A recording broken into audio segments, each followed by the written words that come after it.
A very good morning to all my students. Hope you are all fit and fine and studying seriously.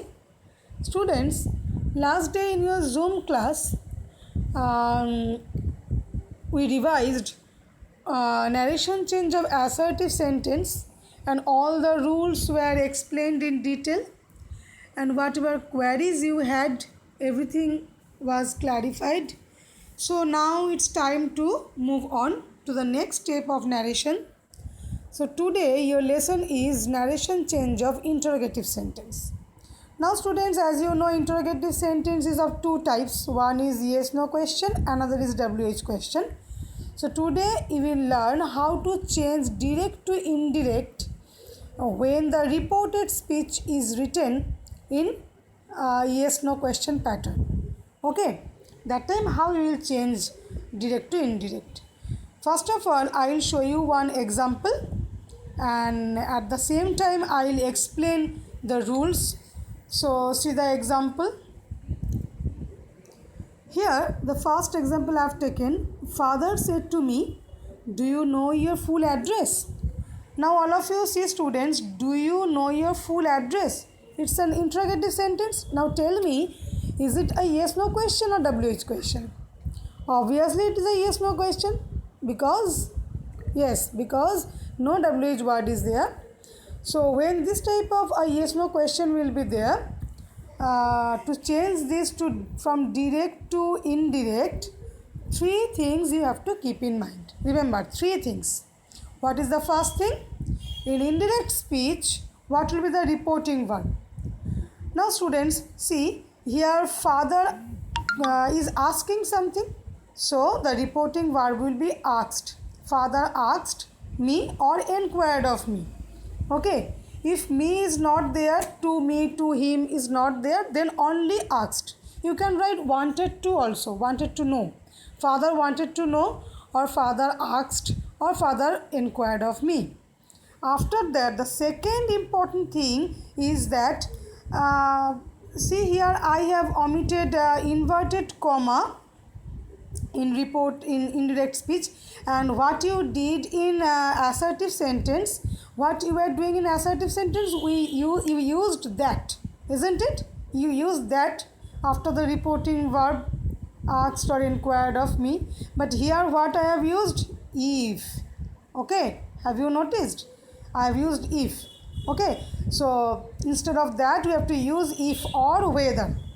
And the third important thing you have to keep in mind is, see the sentence, do you know your address, full address? It's a question sentence. In indirect speech, it will no more be a question sentence.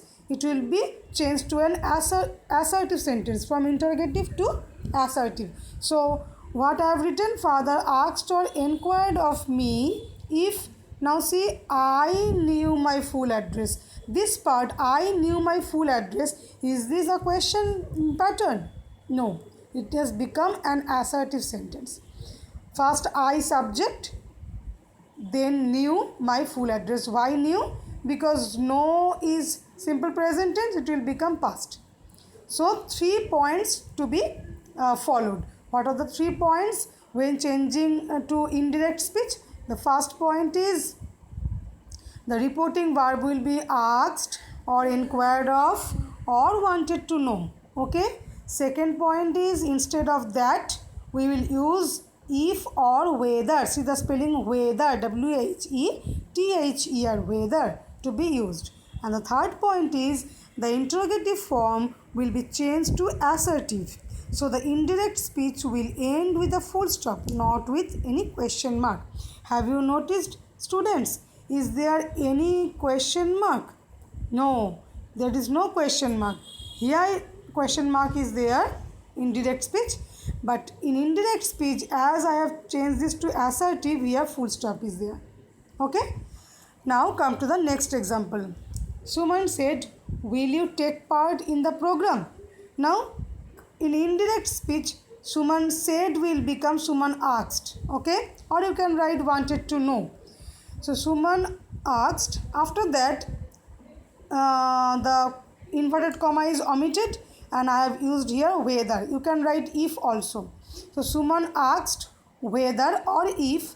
Now see, I would take part in the program. So it is no more a question sentence. See the direct speech. In direct speech, see, you is in the middle, will before, take part afterwards. But in indirect speech, first I am writing I, then would take part together. Now you may ask me why I. Now when in the direct speech after said to whom is not mentioned, in that case better you write first person I. Okay. So Suman asked whether I would take part in the program. Am I clear? Next example, Ayesha said to Zara, were you going to market yesterday? So Ayesha said to Zara, so this said to will become what I told, asked. Asked Zara, or you can write what? Yes, inquired of Zara also. So Ayesha asked Zara or inquired of Zara.